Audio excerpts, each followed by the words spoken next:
Hello दोस्तों, मैं उज्जवल कुमार आपके लिए फिर से एक क्लास लेकर के आया हूँ। तो हम लोग स्टार्ट किए थे क्लास 6 का हिंदी बुक, जिसका हम लोग चैप्टर 11 तक कंप्लीट कर चुके हैं। अगर आप लोग वो वीडियो नहीं देखे हैं तो डिस्क्रिप्शन में लिंक है, और साथ के साथ चैनल में प्लेलिस्ट बना हुआ है क्लास 6 हिंदी बुक, तो वहाँ से भी जा करके आप देख सकते हो। तो हम लोग स्टार्ट करते हैं चैप्टर आज 12, ठीक है। चैप्टर 12 है रहीम के दोहे, जो रहीम के द्वारा लिखा गया है। तो इसका हम लोग आज प्रश्न अभ्यास करेंगे। तो पहला प्रश्न देखते हैं पाठ से, ठीक है। क्या प्रश्न कह रहा है? अपने मन की पीड़ा मन में ही क्यों छिपा कर रखनी चाहिए, ठीक है। इसका उत्तर हम लोग लिखेंगे। उत्तर, कवि रहीम अपने मन की पीड़ा मन में ही छिपा कर रखने की सलाह इसलिए दी है क्योंकि पीड़ा व्यक्त करने पर उस व्यक्ति की कमजोरी का पोल खुल जाता है। फलतः अन्य लोगों को उस कमजोरी का नाजायज लाभ उठाने अथवा मजाक उड़ाने का अवसर मिल जाता है, ठीक है। प्रश्न 2 देखेंगे, प्रेम को धागे के समान क्यों कहा गया है? इसका उत्तर लिखेंगे। प्रेम को धागे के समान इसलिए कहा गया है क्योंकि जिस प्रकार धागा दो चीज़ों को जोड़कर एक बना देता है, उसी प्रकार प्रेम भी दो दिलों को जोड़कर एक बना देता है। लेकिन प्रेम रूपी धागा को तोड़ना नहीं चाहिए, क्योंकि टूटने पर वह जुड़ता नहीं। यदि जुड़ भी जाए तो उसमें धागे के जोड़ की तरह गांठ तो पड़ ही जाती है, ठीक है। प्रश्न 3 है, किसी से कुछ मांगने के क्रम को कैसे बताया गया है और क्यों? तो इसका उत्तर लिखेंगे। किसी से कुछ मांगने के क्रम को बुरा बताया गया है क्योंकि इससे व्यक्ति के स्वाभिमान पर ठेस पहुंचती है, व्यक्ति का सम्मान घट जाता है, मांगने वाला उस व्यक्ति के समक्ष हीन हो जाता है जिससे वह कुछ मांगता है, ठीक है। प्रश्न 4 लिखेंगे, सज्जनों की संपत्ति किस कार्य के लिए होती है? तो इसका उत्तर हम लोग लिखेंगे। सज्जनों की संपत्ति दुखी जनों के उपकार अथवा आवश्यकता पूर्ति के लिए होती है। सज्जन अपना धन वैसे लोगों में खर्च करता है जो अति जरूरतमंद अथवा अभावग्रस्त होते हैं। सज्जन अपना धन देकर गरीबों की जरूरत पूरा करते हैं अथवा उनके उत्थान में धन का उपयोग करते हैं, ठीक है। प्रश्न 5 देखेंगे हम लोग।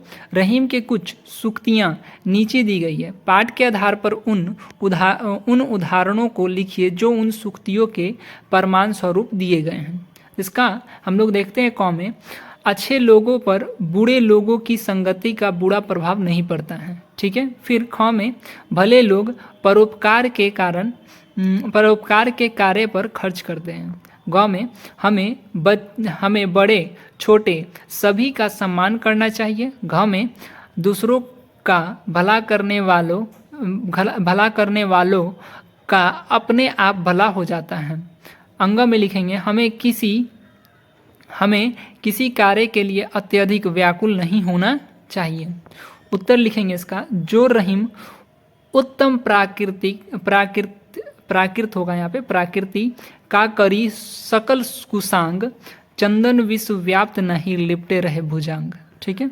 ख में हम लोग इसका लिखेंगे, तरवर फल नहीं खाते हैं, सरवर पियई न पानी, खाही रहीम पर काज हित, संपत्ति सच ही सुजान, ठीक है।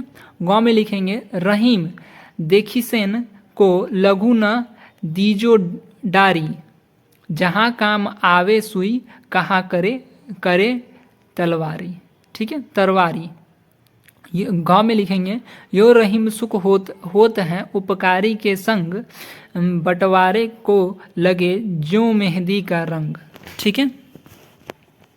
अगला है, कारज धीरे होत हैं कहते होत अधीर, समय पर तरुवर फले केतक सींचो नीर, ठीक है। तो इसका ये अर्थ हुआ। यहाँ तक हम लोग कंप्लीट कर लिए। अब आगे हम लोग देखते हैं पार्ट से आगे। तो पार्ट से आगे प्रश्न 1 कह रहा है, ऐसे किन्हीं 2 अवसरों की चर्चा कीजिए जब आप दूसरे के लिए काम कर रहे थे और आपको उसका लाभ मिला हो। तो ये तो आप ही बताइएगा, कमेंट में बताइए कि आपको क्या लाभ मिला है जब आप दूसरे के लिए कुछ अच्छा कर रहे थे तब, ठीक है। चलिए अब हम लोग देखेंगे प्रश्न 2। परोपकार से आप क्या समझते हैं? ऐसे कार्य की सूची बनाइए जिन्हें आप परोपकार का कार्य समझते हैं। तो इसका उत्तर लिखेंगे, निस्वार्थ भाव से दूसरों को की गई सहायता अथवा सहयोग परोपकार कहलाता है। परोपकार शब्द पर उपकार दो शब्दों जैसे बैठ मतलब श्रेष्ठव से बना है, बैठ या श्रेष्ठव से बना है। पर का अर्थ होता है दूसरा तथा उपकार का अर्थ होता है सहयोग या भलाई। ठीक है, पर जो उपकार होगा यहाँ पे परोपकार। इस प्रकार शारीरिक, आर्थिक तथा मानसिक तीनों प्रकार का सहयोग परोपकार कहलाता है, जिसमें कुछ बदला में न लेने की भावना छिपी रहती है। तो इसका हम लोग अब व्याकरण देख लेते हैं। प्रश्न 1, समान अर्थ वाले शब्दों को मिलाइए। जैसे राखो काम लिखा हुआ है, ये आपके किताब में लिखा होगा ऐसा ही। अनिष्ठिलाना निकलना, इस प्रकार से लिखा होगा आपको। अब इसका हम लोग मिलान करेंगे। ठीक है, राखो मतलब रखना, अंठिलाना मतलब इतराना, सरवर मतलब तालाब, निकसत मतलब निकलना। ठीक है, कारज मतलब काम। ठीक है, तो इस प्रकार से अब लास्ट वाला है कुछ करने को। प्रश्न 1 में 10 परोपकारी व्यक्तियों की सूची बनाइए, उनके सामने उनके द्वारा किए गए परोपकार के कार्य को भी लिखिए। तो ये आपको करना है। ठीक है, और इसको कर करके आप कमेंट करिएगा कि क्या क्या आप लिखे हो। चलिए, तो वीडियो देखने के लिए आपका बहुत बहुत धन्यवाद। और वीडियो आप लोगों को अच्छा लगा है तो लाइक कीजिए, शेयर कीजिए अपने दोस्तों के साथ, और साथ के साथ सब्सक्राइब भी कर लीजिए, जो आने वाले समय में और भी वीडियो आएगा तो उसका आप लोगों को अपडेट मिल सके।